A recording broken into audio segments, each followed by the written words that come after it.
Donc je vous rappelle la sortie de son livre, Sofiane Méziani, L'homme face à la mort de Dieu. Alors encore une fois, les mots sont importants, il faut comprendre le titre dans son contexte philosophique et ne pas lui faire dire ce qu'il ne dit pas. C'est un débat qu'il y a eu dans la philosophie sur la place de Dieu dans la société, la place de Dieu dans les croyances, la place de Dieu par rapport à l'homme. L'homme qui accepte Dieu et l'homme qui refuse de croire en Dieu. Donc Sofiane, est-ce que tu peux... donc, je sais que tu as préparé une intervention. Ton intervention, elle est aussi liée à l'actualité et au rapport entre la foi et la citoyenneté. À toi la parole. Bismillah.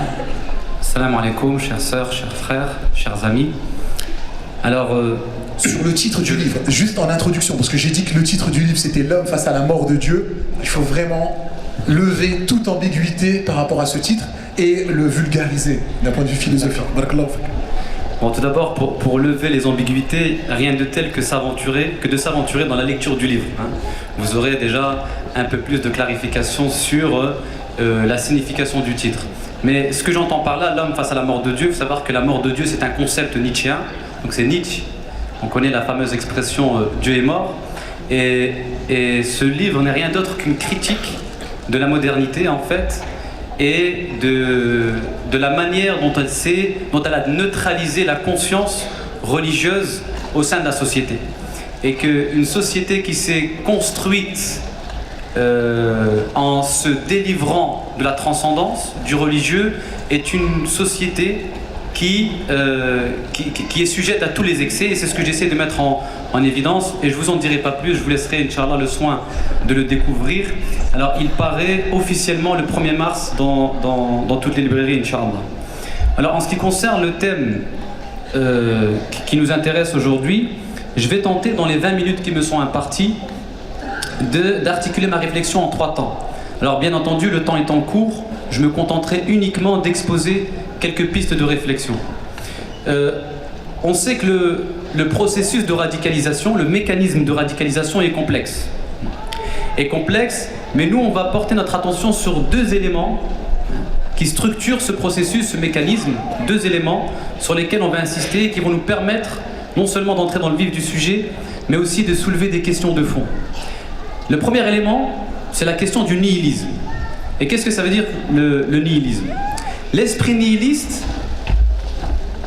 c'est l'esprit nihiliste qui a motivé, qui conduit les jeunes à se radicaliser et pour certains à passer à l'acte. Un nihiliste, c'est quelqu'un qui veut en finir avec l'univers qui l'entoure.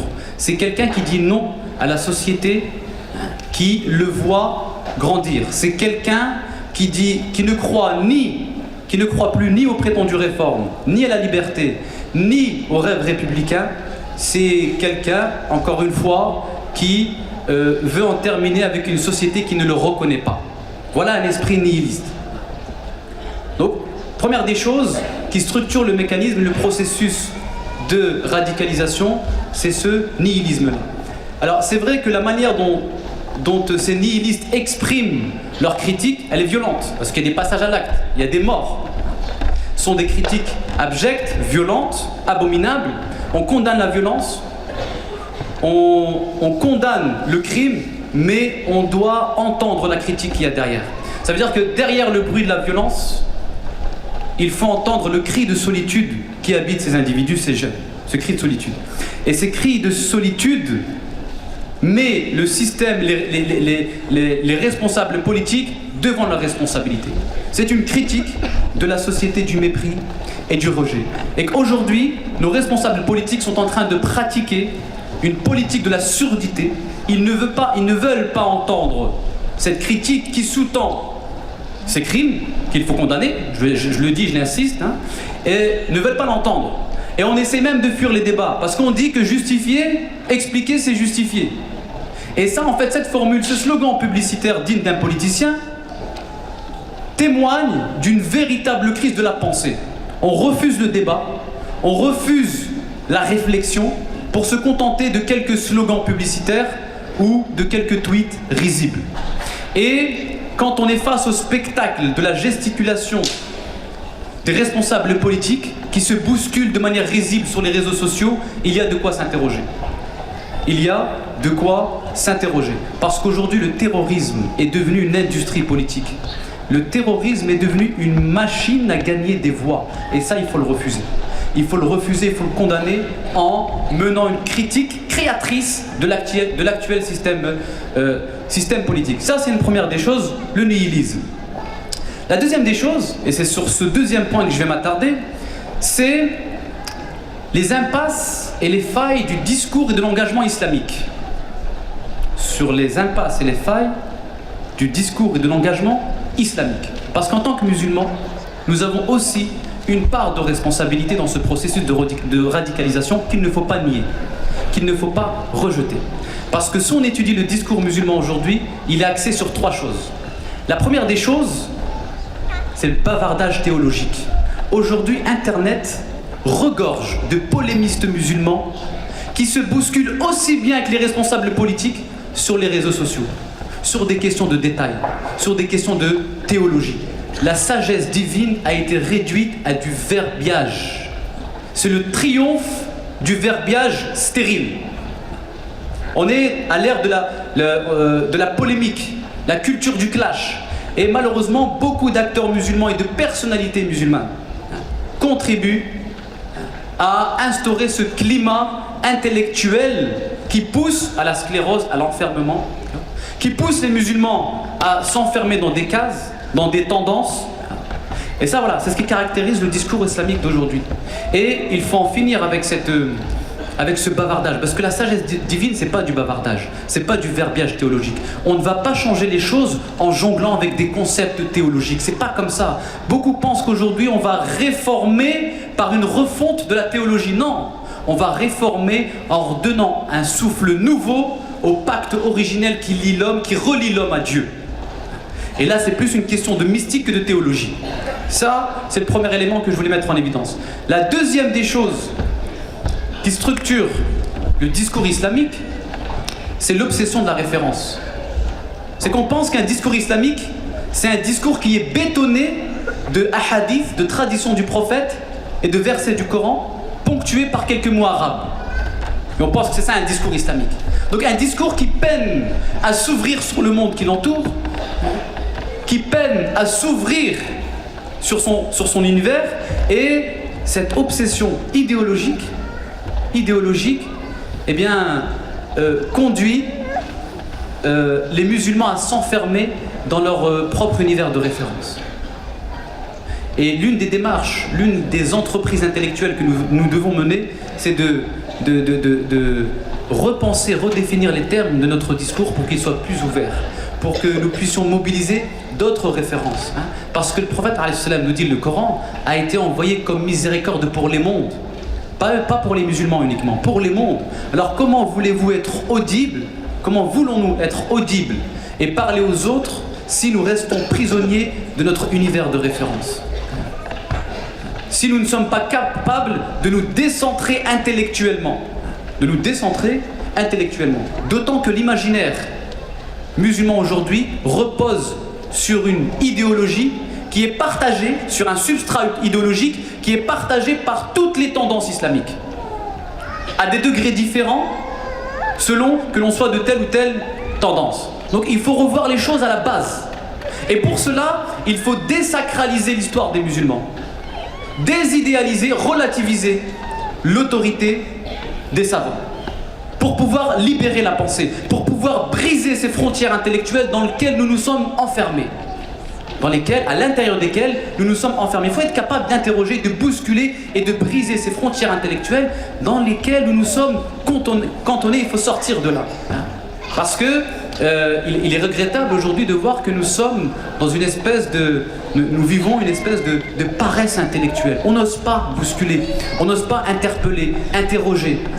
Et on se contente de se conformer. La dictature du conformisme. Donc, deuxième des choses, l'obsession de la référence. Troisième des choses qui structure le discours musulman, c'est la morale juridique. Comme si la foi du musulman, elle est là uniquement pour définir une charte de droits et de devoirs, sur laquelle le musulman doit s'ajuster parce qu'il y a un gendarme céleste qui l'observe, en vue de le juger. Regardez la conception de l'islam que nous avons développée.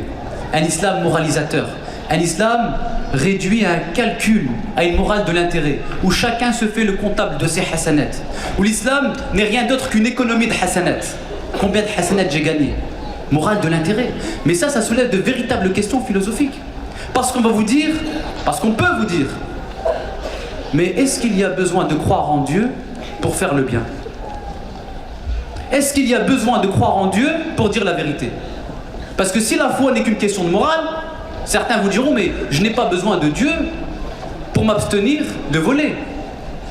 Donc on voit bien que finalement, il y a une compréhension simpliste et réductrice de la foi, parce que la foi en islam donne un sens bien plus élevé à la vie. Ce n'est pas uniquement une question de morale. Ce n'est pas une question de régler le musulman selon une logique de droit et de devoir, de halal et de haram. Et cette morale juridique, ce juridisme qui a transformé l'islam, limite en une espèce de consulat islamique qui délivre des fatawas. Voilà. Une banque de fatawas. Et ça, c'est extrêmement problématique. Ça veut dire qu'on a dépouillé l'islam de sa dimension spirituelle et de sa dimension philosophique, de sa capacité à interroger et à faire preuve de créativité.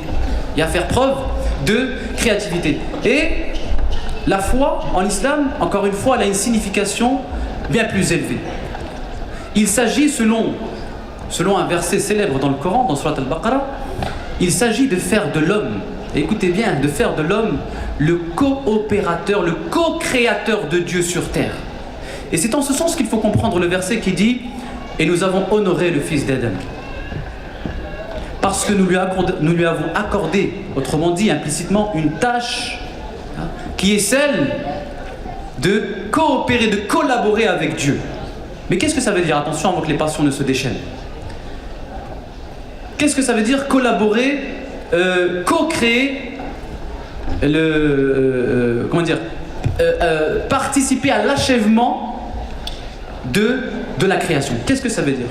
En fait, Allah Ta'ala a créé l'homme en lui accordant une faculté qui le distingue des animaux et des plantes. Et finalement, s'en tenir à une lecture purement morale du Coran, réduit le musulman à adorer Dieu à la manière des plantes et des animaux. Mais l'être humain a une tâche bien plus élevée. L'être humain a une tâche bien plus élevée.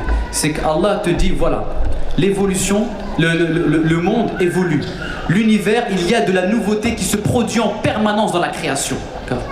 Et donc pour être en phase avec cette évolution, avec ce mouvement multiforme de la vie, de la création, il faut une dynamique de l'intelligence.